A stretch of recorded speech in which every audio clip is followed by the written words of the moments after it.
Hi hello எல்லாருக்கும் ரொம்ப பெரிய வணக்கம். இன்றைக்கி நம்ம எதை பற்றி பார்க்க போகிறோம் அப்படின்னா பாலிடிக்ஸை பற்றி பார்க்க போகிறோம். இந்த வீடியோ நீங்கள் ஷேர் பண்ணிங்க அப்படின்னா உங்களுக்கு நான் 1 கிராம் கோல்ட் காயின் தரேன். என்னடா 1 கிராம் கோல்ட் காயினா, நீயா தருவியா அப்படின்னு நீங்கள் யோசிக்கலாம். ஸோ இந்த வீடியோ ஃபுல்லாக பாருங்கள். நான் இந்த 1 கிராம் கோல்ட் காயின் உங்களுக்கு தரேனா இல்லையாங்கிறத சொல்கிறேன்.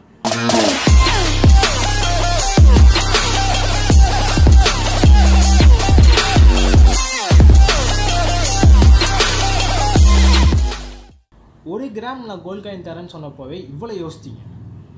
இன்னும் 5 வருஷத்தில் ஒருத்தவரை நீங்கள் ஒரு பதவியில் உட்கார வைக்க போகிறீங்க போட்டு அவங்க என்னென்ன பண்ணுவாங்கன்னு கொஞ்சமாவது யோசிச்சிங்களா? எதுவுமே யோசிக்காமல் நீங்கள் எப்படி அவங்களுக்கு போய் ஓட்டு போடலாம்? இதுதான் என்னோட கேள்வி. கொஞ்ச நாளைக்கு முன்னாடி வரைக்கும் ஏடிஎம்கேவா டிஎம்கேவான்னு நம்ம பார்த்துட்ருக்கோம். இப்போது எந்த கட்சி வரும்னு யாருக்குமே தெரியாது. யார் வரப்போகிறான்னு தெரில. மேபி பிஜேபி வந்து என்ன பண்ணுவீங்க? ஒரு வாட்டி அம்மா உடனே ஒன்று சொன்னாங்க ஒரு பிரச்சாரத்தில், பிஜேபியும் காங்கிரஸும் நம்ம தமிழ்நாட்டுக்கு வரவே கூடாதுன்னு நினச்சாங்க. ஆனால் அவங்களோட உண்மையான தொண்டர்கள், எப்படி உண்மையான தொண்டர்கள் அம்மா இந்த இடத்துல இருந்திருந்தாலும் இதை தான் யோசித்திருப்பாங்க அப்படின்னு சொல்லிட்டு பிஜேபியை கை கொடுத்து இப்போ கூட்டணி கட்சி வச்சு ஜெயிக்க போகிறாங்களாமா. கேட்கவே காமெடியாக தான் இருக்குது. நான் சொல்கிறது நம்பலைல. இப்போ வீடியோ பாருங்கள், உங்களுக்கு தெரியும். மாண்புமிகு அம்மா அவர்கள் நம்மோடு இருந்திருந்தால் என்ன முடிவெடுத்திருப்பாரோ அந்த முடிவைத்தான் அவருடைய விசுவாச தொண்டர்களாகிய நாங்களும் முடிவெடுத்திருக்கின்றோம். தமிழ்நாட்டில் எந்த காலத்திலும் காங்கிரஸ் கட்சியாலும் ஆட்சி அமைக்கவே முடியாது, பாரதிய ஜனதா கட்சியாலும் ஆட்சி அமைக்கவே முடியாது. நடைபெறவுள்ள நாடாளுமன்ற மக்களவை பொதுத் தேர்தலில் காங்கிரஸ் கட்சிக்கும் வாக்களிக்க கூடாது, பிஜேபி கட்சிக்கும் வாக்களிக்க கூடாது என்று உங்களை எல்லாம் அன்புடன் கேட்டுக்கொள்கிறேன். இது அரசியலா இல்லை ஆதித்யா சேனலான்னு எனக்கு ஒன்றுமே புரியலை. ஊனா எல்லாரும் காமெடி பண்ணிகிட்டே இருக்காங்க. ஏன் காமெடி பண்ணுறாங்கன்னு கொஞ்சம் யோசிக்கும் போது தான் பப்ளிசிட்டி பண்ணுறாங்கன்னு இப்போ தெரியுது. என்னடா பப்ளிசிட்டி பண்ணிகிட்ருக்காங்கன்னு நீங்கள் கேட்கலாம். ஒரு விஷயத்த தப்பாக பேசுனாங்கன்னு வைங்களேன், அவங்களோட ஃபோக்கஸை ஃபுல் மீடியாவும் அங்கே கவர் பண்ணுது. இவர் தப்பாக பேசுவாரா மாட்டாரா அப்படின்னு சொல்லிட்டு. பட் இது ஒரு டாக்டிக்ஸு, இது ஒரு ட்ரிக்கு. அவங்க தப்பாக பேசுனாங்கன்னா தான் நம்மளோட கான்செப்ட் ஃப்ரீ ப்ரொமோஷன் சொல்ல போனால். இந்த ஃப்ரீ ப்ரொமோஷன் இந்த மீடியாஸ் வந்து ஃபுல்லாக கவர் பண்ணுறாங்க. இதில் கொஞ்சம் சின்ன சின்ன கிளிப்ஸ்லாம் நான் உங்களுக்கு போட்டு காமிக்கிறேன், நீங்கள் பாருங்கள். நரேந்திர மோடி அவர்கள் ஒரு பக்கம் போட்டியிடுகிறார்கள், பேராக இருந்த ராகுல் காந்தி ஒரு பக்கம் போட்டியிடுகிறார்கள். இவர் யாருன்னே எனக்கு தெரியல. மோடியோட பேரை ராகுல் காந்தின்னு சொல்றாரு. இவரை எந்த லிஸ்ட்டை சேர்க்க நான்? நீ போட்ட கணக்கு நாங்க ஜெயிக்க முடியாது. இப்ப பெரிய பலம், யான பலம், நீ தொட்டு கூட பார்க்க முடியாது. தொட்டு லைட்டா தொட்டு பார்க்கற தும்பிக்கையால் அடிச்சிருவோம். தும்பிக்கையால் அடிச்சிருவாங்களாமா? யார் தும்பிக்கையால் அடிக்க போகிறாங்கன்னு தெரில. ஓட்டு போட்ட நம்மளையா இல்லை வேற யாரையாதுன்னு தெரில. ரொம்ப காமெடி பண்ணுறாங்க. அடுத்த வீடியோ. கட்சி தலைவர் எம்ஜிஆருடைய ஆட்சியோடு நம் கூட்டணி கட்சி வேட்பாளராக இந்திய பாரத பிரதமராக இருந்து இவரை பற்றி என்ன சொல்லணும்னு எனக்கு தெரில. சரி, ஒரு வாட்டி வளர்னாரு பாரத பிரதமர் மோடி அப்படின்னு. செகண்ட் டைம் இன்னொரு வாட்டியும் வளர்னாரு. என்னன்னு பாருங்க. பாரத திருநாட்டை ஒரு காவலராக இருந்து கட்டி காத்து வருகின்ற நரேந்திர மோடி அவர்கள் ஆதரவு பெற்ற அன்பிற்கினிய சகோதரி சகோதரி தமிழிசை சவுந்தரராஜன் அவர்களுக்கு கனிமொழின்னு சொல்ல வராரா இல்லை தமிழிசைன்னு சொல்ல வராரா எனக்கு தெரில.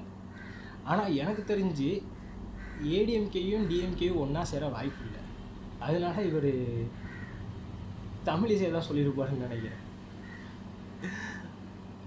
ஏன் இப்படி காமெடி பண்ணுறாங்க? இவங்களுக்காக போய் ஓட்டு போடணும்னு நானும் யோசித்துக்கிட்டே இருக்கும்போது இன்னொரு வீடியோவும் பார்த்தேன்.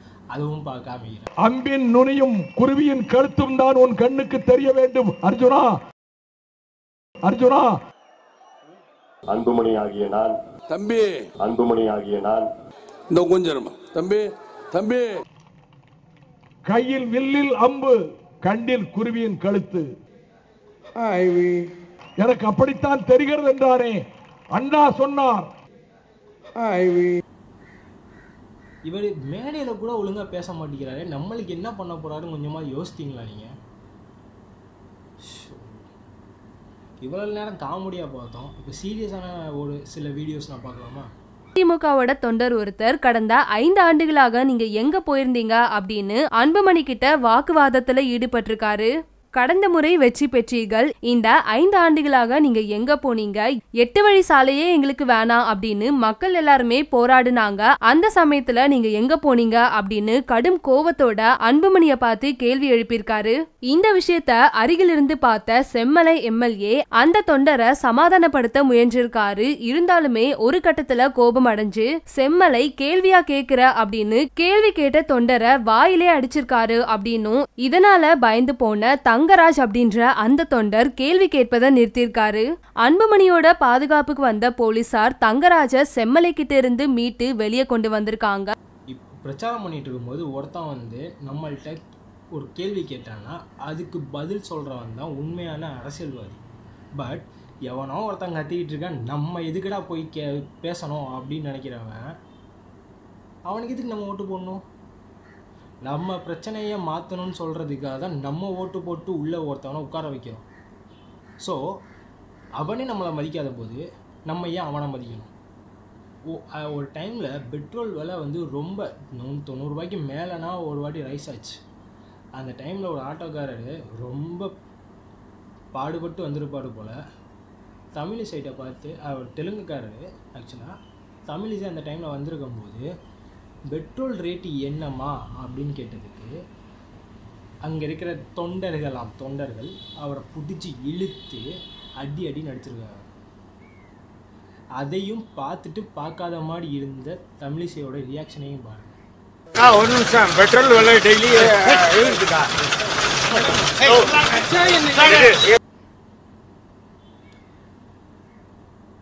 பிஜேபி வரணுமா? நான் சொன்னாலும் வராதது, அது வேற விஷயம். ஆனால் உங்களுக்கே தெரியாத ஒரு உண்மை சொல்லவா? நிறைய இடத்துல இப்போ பிஜேபி தான் தமிழ்நாட்டில் ஆட்சி பிடிக்க போகுதுன்னு சொன்னால் நம்புவீங்களா?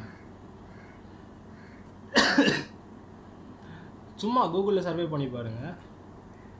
நம்ம கண்ணுக்கே தெரியாமல் ஒவ்வொரு இடத்துலையும் பிஜேபியோட ஆட்சி வரதான் போகுது.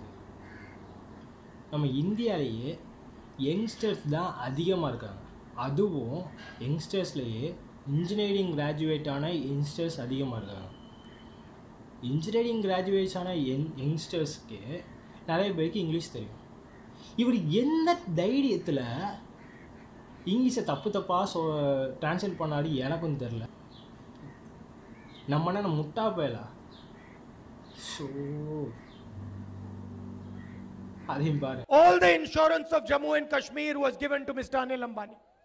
இந்தியாவுடைய முக்கியமான பகுதியாக இருக்க ஜம்மு காஷ்மீர் அனில் அம்பானி கையிலே ஒப்படைக்கப்பட்டு விட்டது. Anil Ambani has never built an aircraft in his life. அவர் எப்பொழுதும் உண்மையை பேசுவர் அல்ல. An aeroplane worth 526 crores was purchased for 1600 crores. நாம் 526 கோடிக்கு வாங்க இருந்த வாகனத்தின் விலை 1526 கோடிக்கு எவ்வளவு? 1526 கோடிக்கு நரேந்திர மோடியால் மக்கள் வரி பணத்தை வீணடித்துக் கொண்டார். இன்னொன்று ஒன்று சொல்கிறேன். இங்கே இருக்கிறதுல யாரை நம்பன்னு எனக்கு ஒன்றும் புரியலை. ஆனால் ஒன்றே ஒன்று, நம்மளை மாதிரி ஒரு யங்ஸ்டர்ஸ் வந்தாங்க அப்படின்னா இந்த நாடு உட்படும்னு நான் நம்புகிறேன். உங்களுக்கும் அதே நம்பிக்கை இருந்துச்சுன்னா யங் எம்பி அப்படின்னு சொல்லிட்டு ஹேஷ்டேக் போட்டு இந்த வீடியோவை ஷேர் பண்ணுங்கள். என்னடா நீ உனக்கு ப்ரொமோஷன் ஏற்றுறியா அப்படின்னு நீங்கள் கேட்கலாம். ஆக்சுவலாக என்னைய மாதிரி நிறைய பேருக்கு இதே மாதிரி ஒரு திங்கிங் இருக்கிறதா இல்லையான்னு சொல்லிட்டு நான் தெரிஞ்சுக்கணும்னு நான் நினைக்கிறேன். ஸோ அதனால தான் நான் ஷேர் பண்ண சொல்கிறேன். நிறைய பேரை பற்றி நான் சொன்னேன். லாஸ்ட்டாக ஒரே ஒரு ஆளை பற்றி நான் சொல்லவே இல்லை. அது யாருன்னா